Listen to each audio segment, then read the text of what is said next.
جی یہ سوال ہے فیس بک سے سید محمد امام صاحب. ان کا سوال ہے کہ جی حقیقی سید کون ہے؟ ہم جو نام کے ساتھ سید لگاتے ہیں اس کی حقیقت کیا ہے؟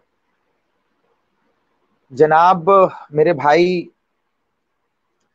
سید محمد امام صاحب،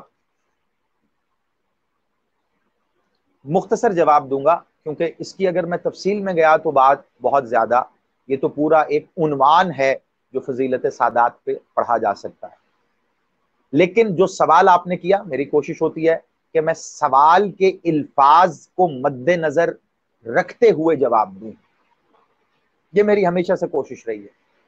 کہ جو سوال پوچھا جائے جواب وہ ہو، اس سے بات جو نکلتی ہے وہ سید کون ہے، آپ کے سوال کا پہلا حصہ ہے. تو جیسا آپ کا سوال ہے ویسا ہی ٹو دی پوائنٹ جواب دوں گا کہ حقیقی سید میرے مولا سرکار امیر المومنین، ان کی پاک عطرت، ان کی پاک آل، بادشاہ سرکار محمد مالک، ان کی پاک عطرت، ان کی پاک آل، سرکار مولا ولی العصر مالک بادشاہ کی ذات اقدس،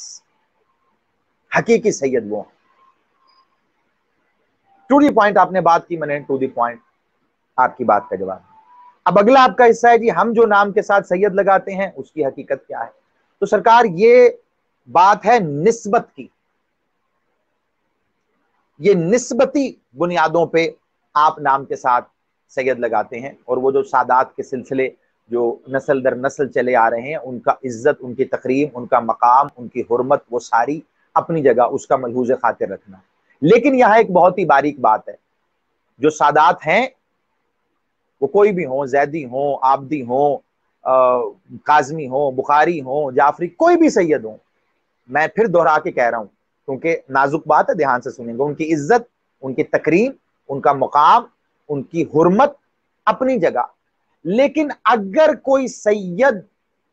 خود کو اس اعتبار سے سید کہتا ہے کہ میں ویسا یا وہ سید ہوں جیسے مولا ہیں، جیسا کہ میرے مالک نے کہا تھا لحم و قلمی دم و قدمی، میرے مالک کی جو حدیث ہے کہ یہ خون بادشاہ محمد کا خون ہے، یہ گوشت مالک محمد کا گوشت ہے، یہ جو کھال مالک بادشاہ محمد سے وابستہ ہے، ظاہری طور پہ جو بدن پہ جو سکن ہے. تو اگر کوئی اس تناظر میں بات کرتا ہے تو یقینی طور پہ وہ ظلم کر رہا ہے اپنے ساتھ. اس تناظر میں نہیں،